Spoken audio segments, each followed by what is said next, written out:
Cissé. Oh, it's fabulous! A strike to get you up off your seats.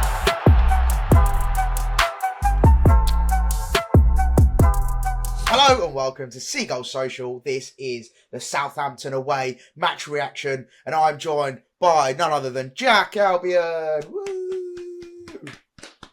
Yeah, Right. he's in lesser spirits than me because obviously I did not get drunk last night, whereas Jack had a few bevs at the game. I did. How was your day, Jackifus? Yeah, no, I had a good day all round, yeah. Yeah, good day out with mates on the piss, really. Southampton, quite a bleak place, but it is what it is. Well, you anybody- wouldn't recommend Southampton to anyone.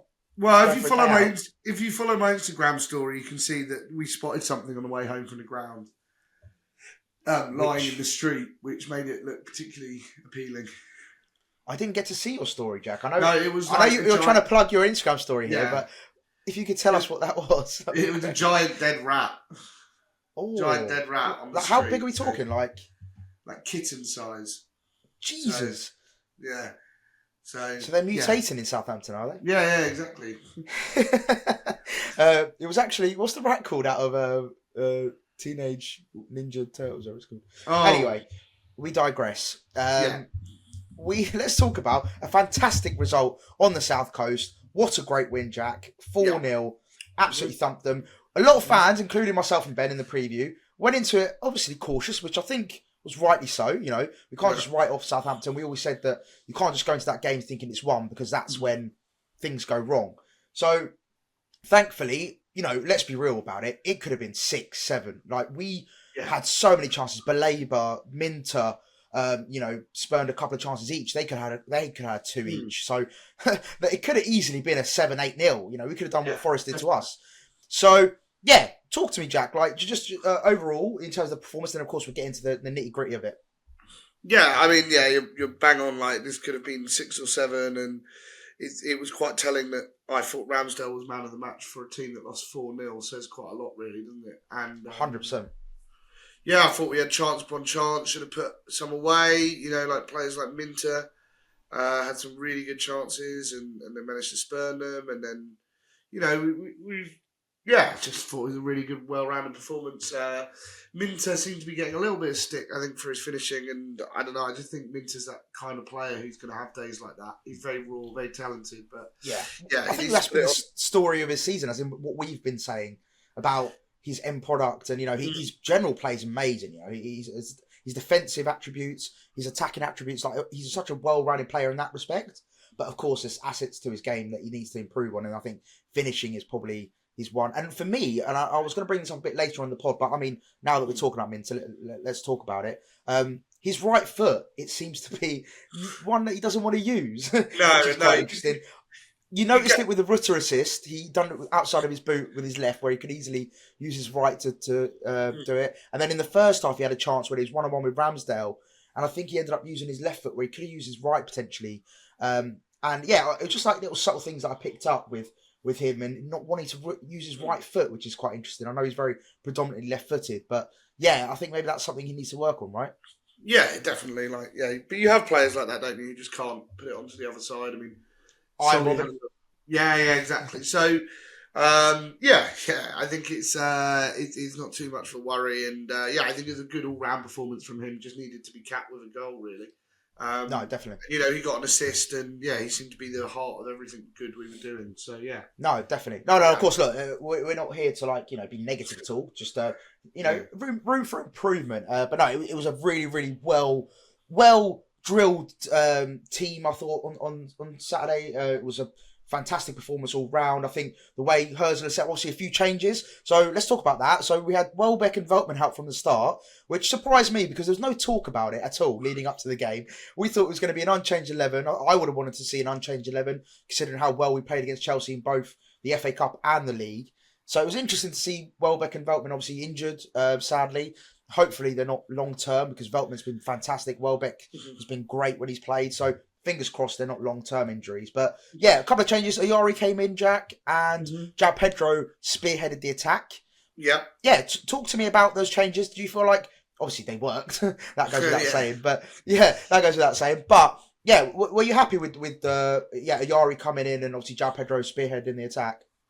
Yari was an interesting one for me. I did feel like that was him maybe changing a formula which was already working, but I suppose with Veltman out, it was probably the more logical thing to drop Jack down to right back. Yeah, Jack playing at right back, yeah. Playing at right back, and I think that's probably the sensible thing to do, really. It doesn't upset the system that we're playing, and it pretty much stays the same. And, when Veltman against Chelsea was almost playing that sort of tucked-in centre-back, wing-back sort of role, and Minter tucking in a bit, he can sort of, Jack's played centre-back over his career, so there's lots of different options for him to play. I think he's got a great asset in that his versatility is very big. And, Lamptey's done really, really well at left-back over the last few weeks, so you can't drop him, really.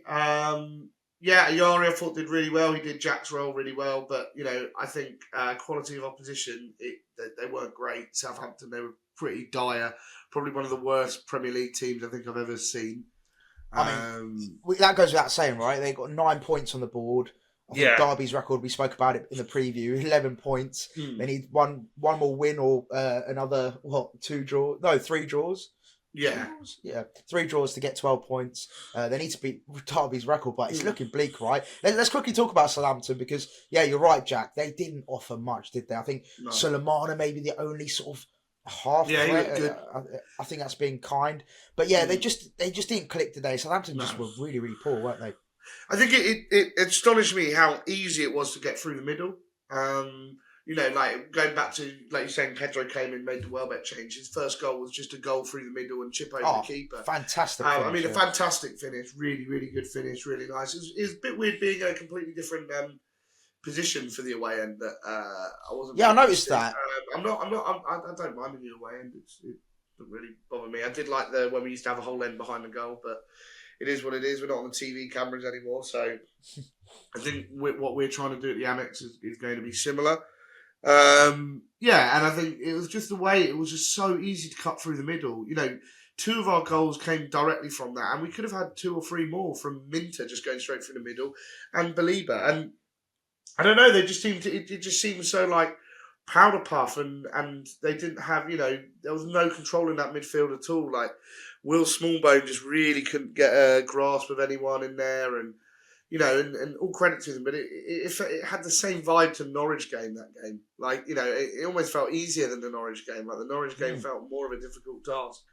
And it was just professional all round. Like, Brighton, we are prone to doing very stupid things sometimes. Like, we're prone to big cock-ups.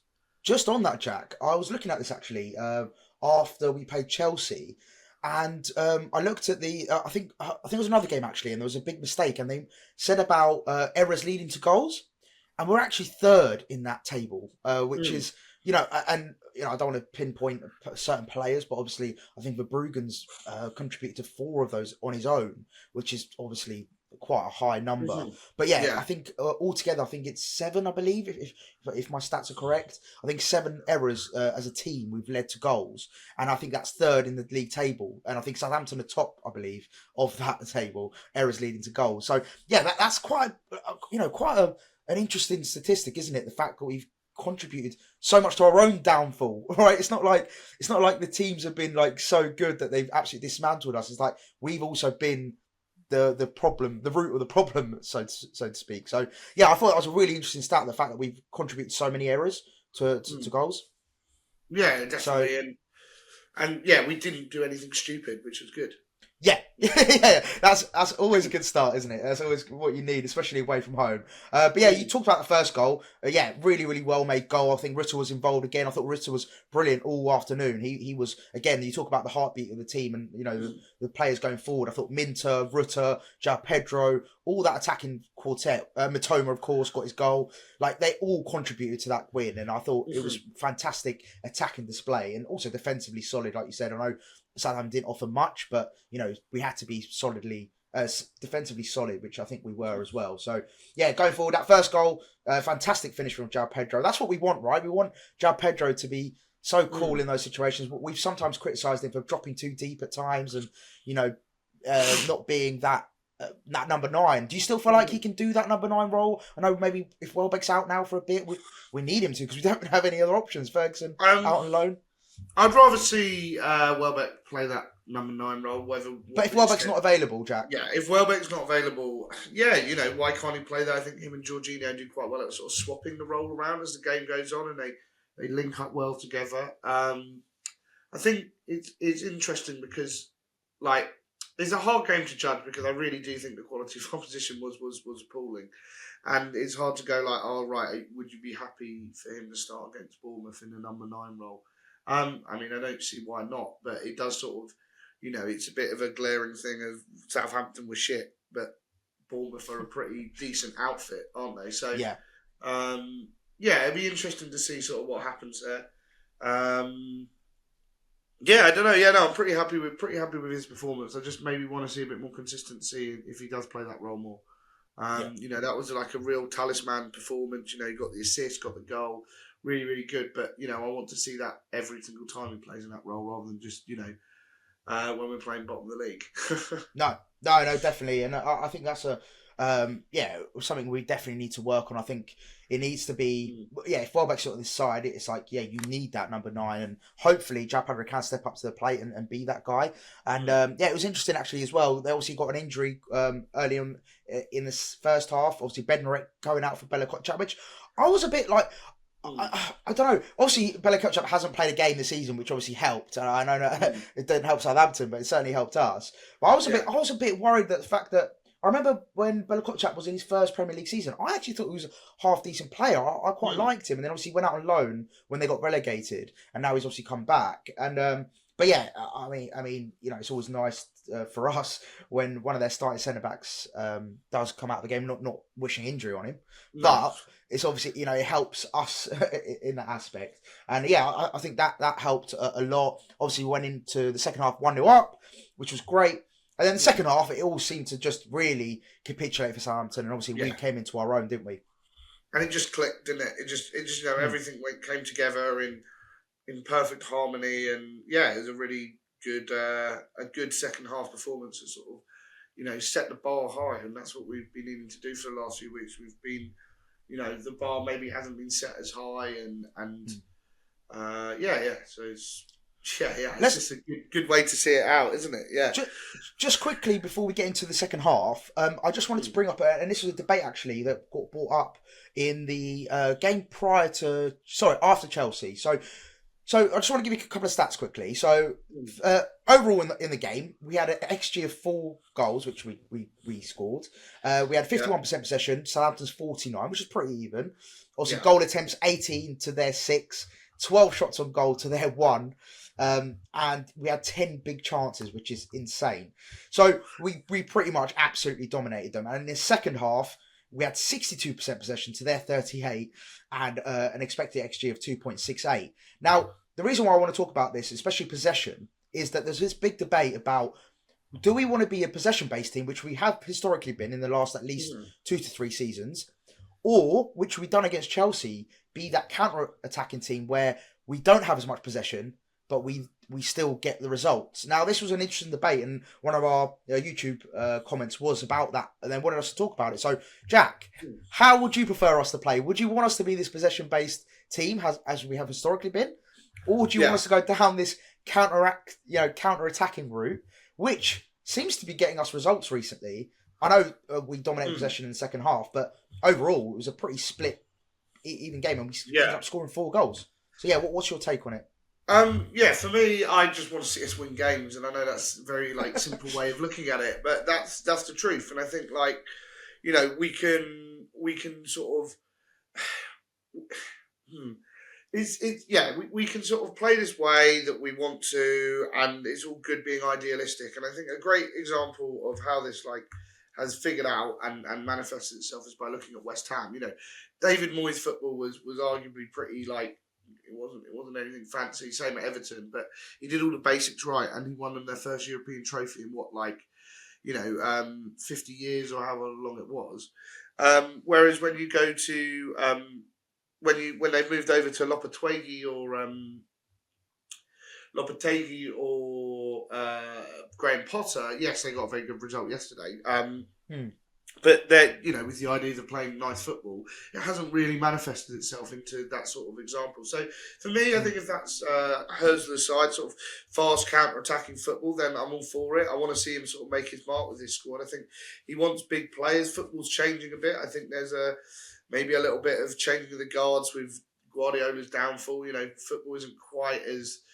Everybody's just trying to focus on possession-based football. I don't think that means that it's out the window completely, and I'm not one of these people who really gives a shit how they play. It's just how many goals we can score, and we seem to be pretty good at that at the moment. So, it's and we've, I don't know. I'm just I'm a results man, not a stylistic style of play man to get results. I just want to see a clear style. I think it's obviously my comments in the Pace Forest game, and I'm not seeing a clear style from Fabian Hurstler. 100%.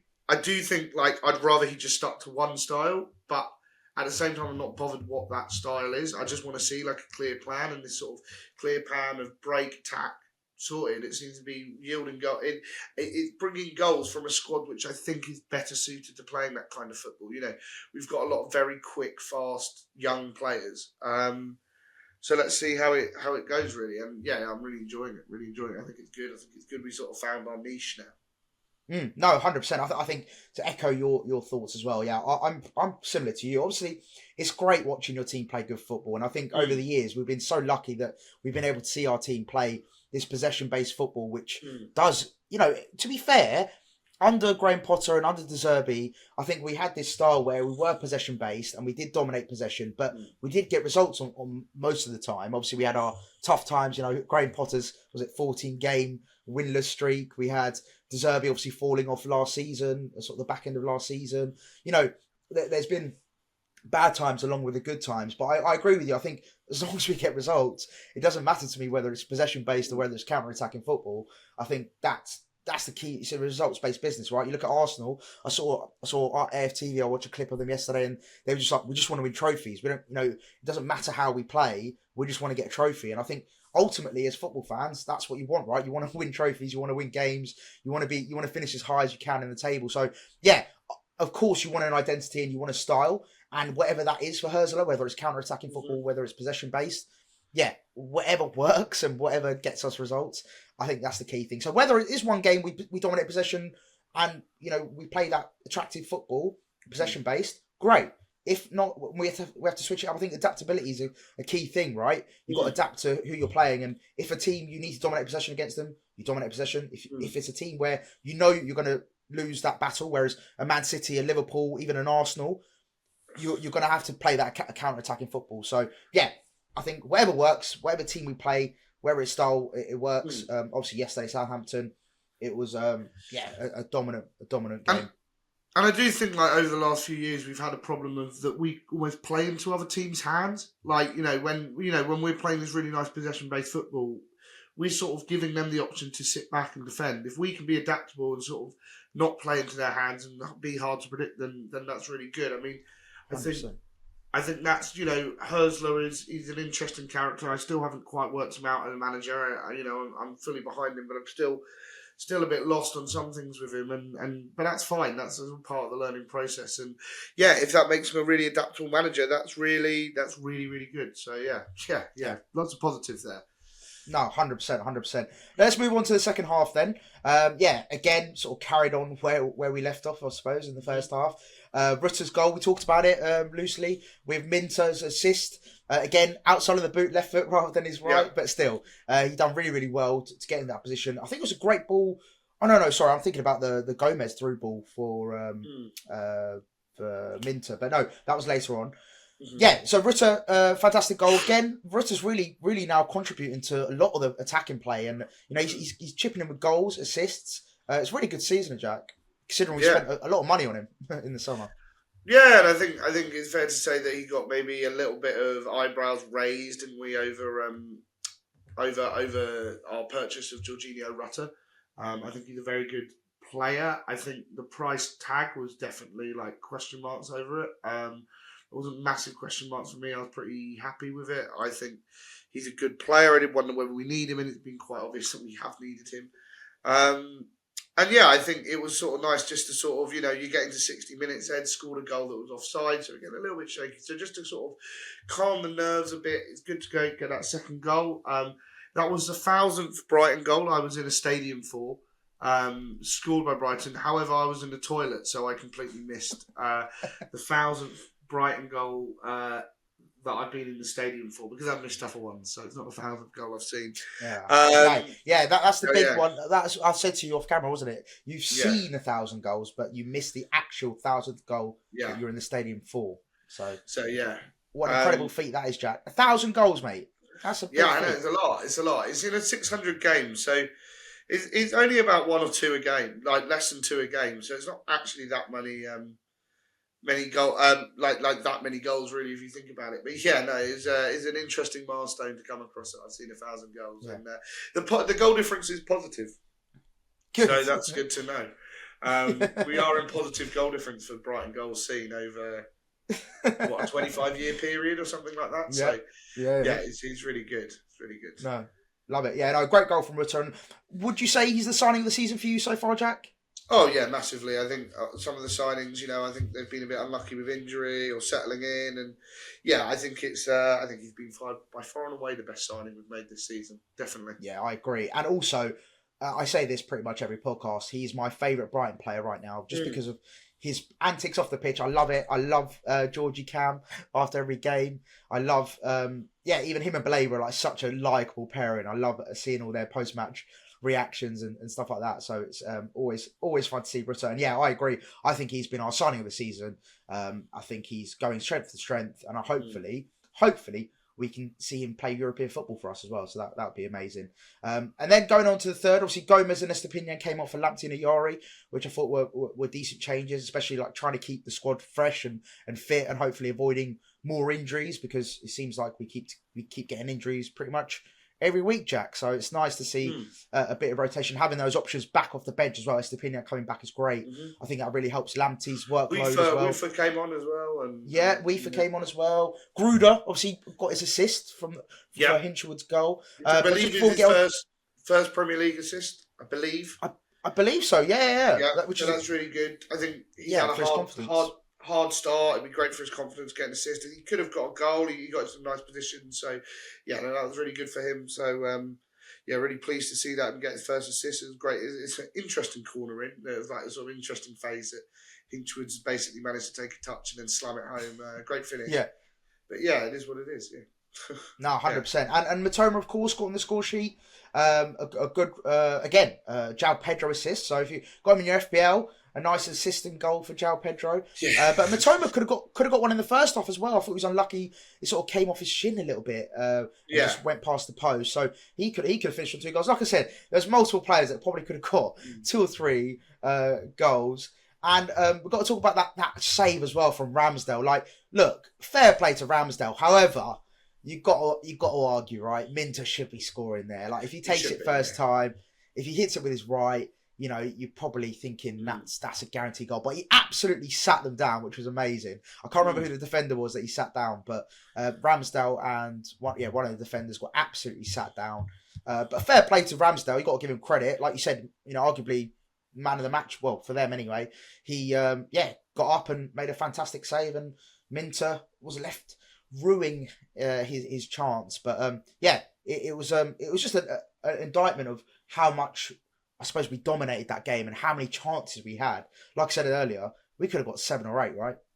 Yeah, definitely. Like we could score like 8 goals, and it would have been nice to get 7, wouldn't it? After the last couple of weeks. We could have banished those demons. We could have got our own 7-0. I was actually hoping. I think Leicester played the night before against who was it when they went 3-0 down the first half? Who did they play? Brentford. Brentford, that's it. And they went down 3-0 down. I think was it 3-0 down in the first half? I believe. Or I could be making that up. Anyway, down at half time, And I was thinking, please, lads, score 8, just so we don't have the heaviest defeat of the season. That would be great.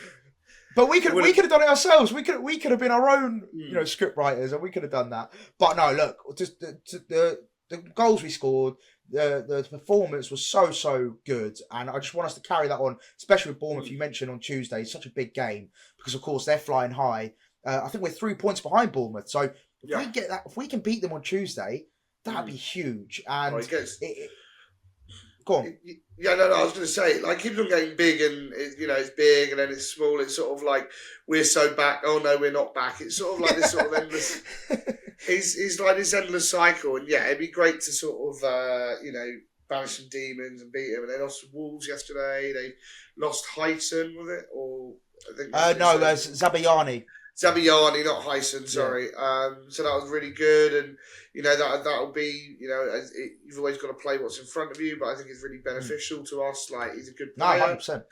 Zabayani, and yeah, look, maybe Europe's on again. Who knows? And it's just sort of like this endless cycle. But look, we've got to accept it. We've got to sort of move forward, don't we? We have to show our class on Tuesday and sort of up for the occasion, and we do have times that we can sometimes not turn up for an occasion. And Bournemouth's the game that I seem to have watched Brighton Bournemouth since the end of time. I think I've watched this fixture 19 times or something like that. So I've watched it quite a few times, and yeah, we'll just see what happens, won't we? Jack, as a very wise man once said, life is like a roller coaster, Jack. Life is ride it. You just got to ride it. And look, I'm going to be slightly pessimistic here and say that I'm not 100% convinced that we will get Europe this season for the rest of it. But I think, and I know this is, I'm going to bring it up again, but we've got 40 points now. Let's just kick on and see what we can achieve for the rest of the season. Like it is a roller coaster. We're up there at one moment and we're down there again, and then we're up, we're down and up, and yeah, it's sort of like this endless. We're so back, we're not back, and yeah, I mean we've had. We're cooking. Yeah, we're cooked. Exactly, and yeah, we've got this sort of like nice little run coming up, and of very hard games. A lot of them at home. Some demons to expel. Like Bournemouth has always been a bit of a bogey side for us, and Fulham we've never beaten them in the Premier League, and Newcastle at home is quite a way away, but Villa at home is a team that we don't traditionally do well against, although we did beat them last season. So, and they'll be in the midst of a Champions League run. Then we've got Newcastle in the Cup coming up next week, which will be a really, really tough thing. But I think everybody wants us to do well in the FA Cup. That'd be amazing. So look up. Let's keep on going. No, 100%. You talk about it, Jack. We are only, mate, we're 4 points of Man City in fourth. Champions League. I didn't want to say it. I'm joking. Champions League's awaits for me, doesn't it? I was like, are we singing that song again now? But No, I agree with you, Jack. Though, like, I generally, I know it sounds crazy as well, considering we are doing pretty well right now. I would be so happy with a top 10 finish. I think Thursday's first season, considering the amount of players we brought in.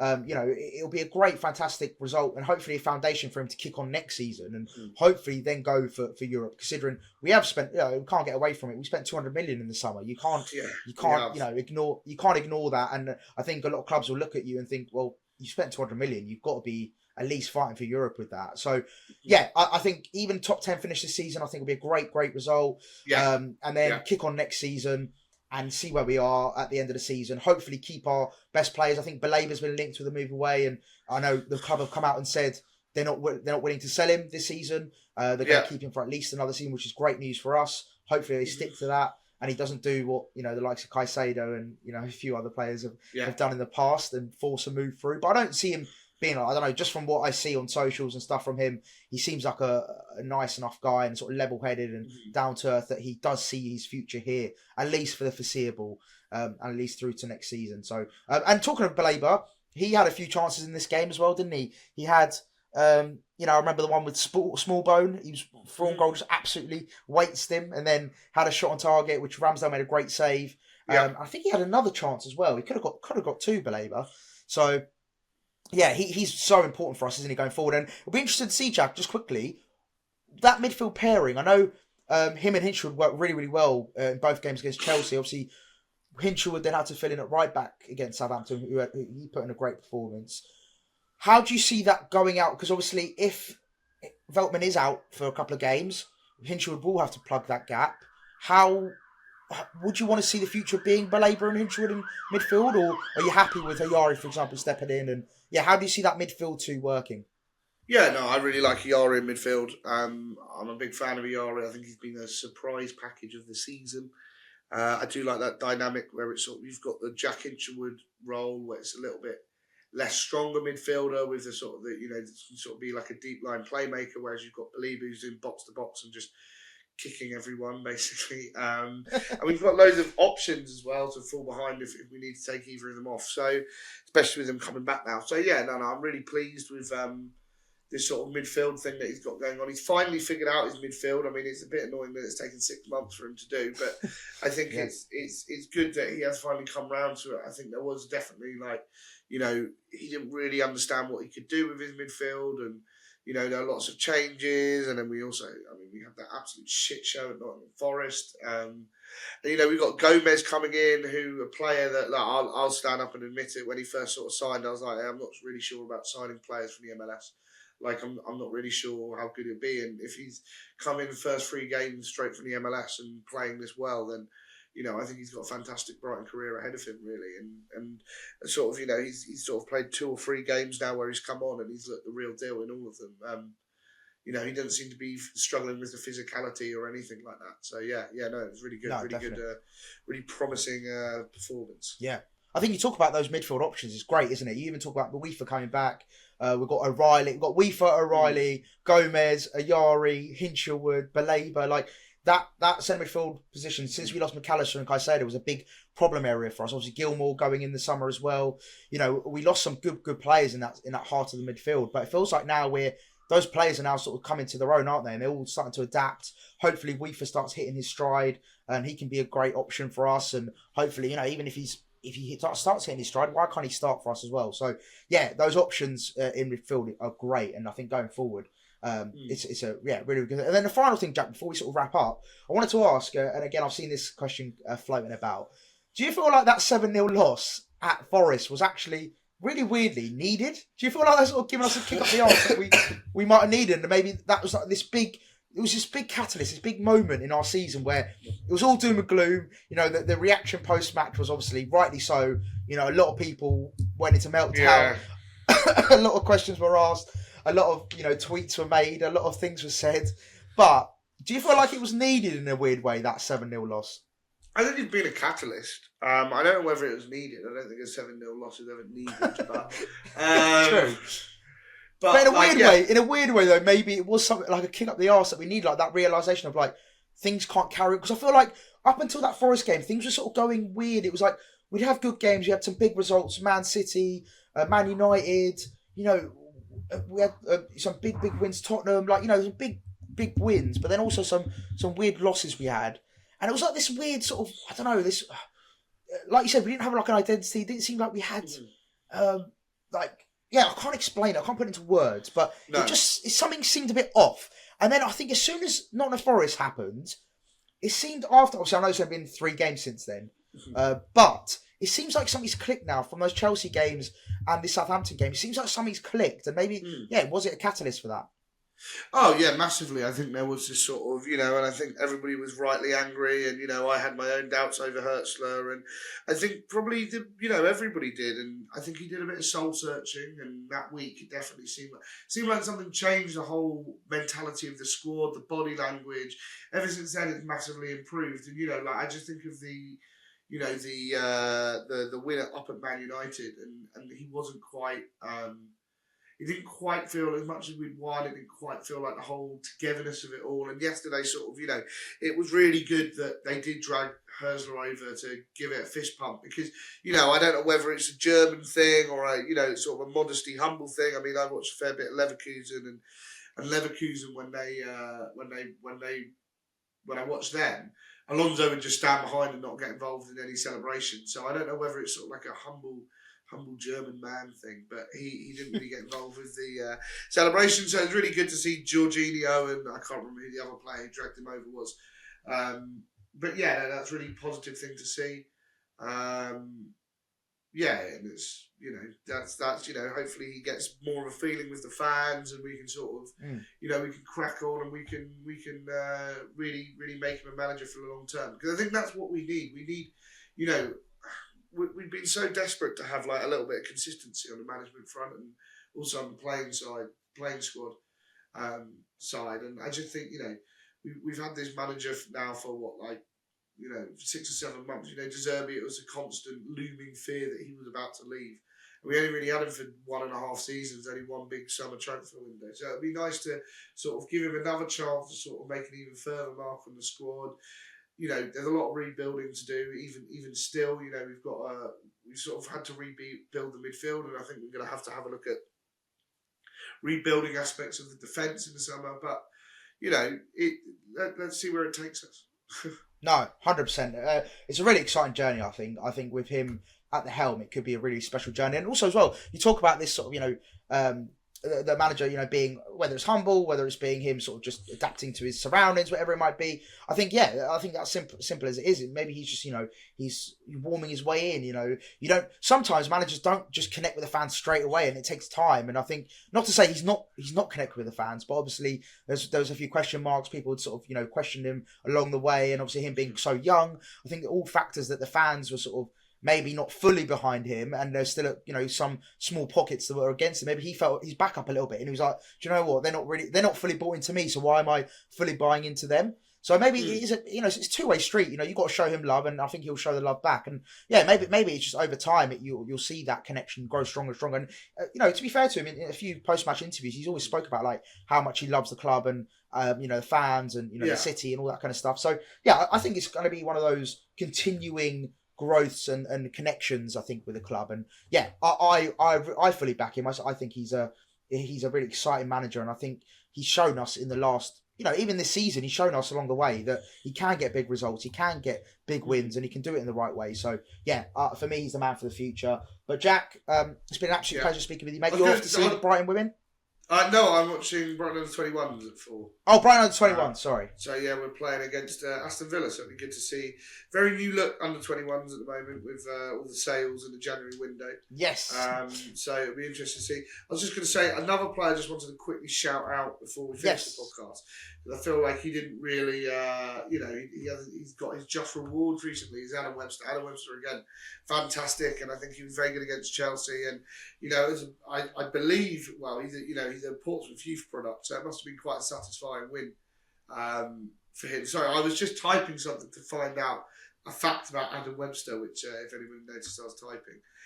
It was so it's really good to see him go, and he got a good reception at the end there, and I'm sure it meant probably more to him than some of us just solely because of the Portsmouth thing. But interestingly, he's been brilliant recently. Yeah, he's been brilliant recently. And the fact I was checking was, interestingly, when Brighton beat Portsmouth 2-0 and Vicente Rodriguez scored 2 back in 2011, Adam Webster was sitting on the bench for Portsmouth. Oh, wow. So there you go. That's pointless facts for you. There you go. That could be our new segment going forward. But no, Jack, absolutely thoroughly enjoyed this as per usual. Thank you so much for jumping on. Guys, thank you so much for listening. I hope you enjoyed that as well. What a great result. Great result down the South Coast. Looks like we are the kings of the South Coast for the time being. Of course, we do play Bournemouth on Tuesday, so that could really solidify our King of the South Coast title if we do get a good sort of positive result. And we will be doing a match preview for that. Make sure to tune in for that. And as per usual, please do like, comment, and subscribe. It does mean a lot to us. And if you're listening on Spotify and Apple, please do leave us a review. That would be much appreciated. And guys, amazing result. Up the Albion, up the Seagulls, and we shall see you for the Bournemouth match preview. Jack, peace out, my brother. See you later.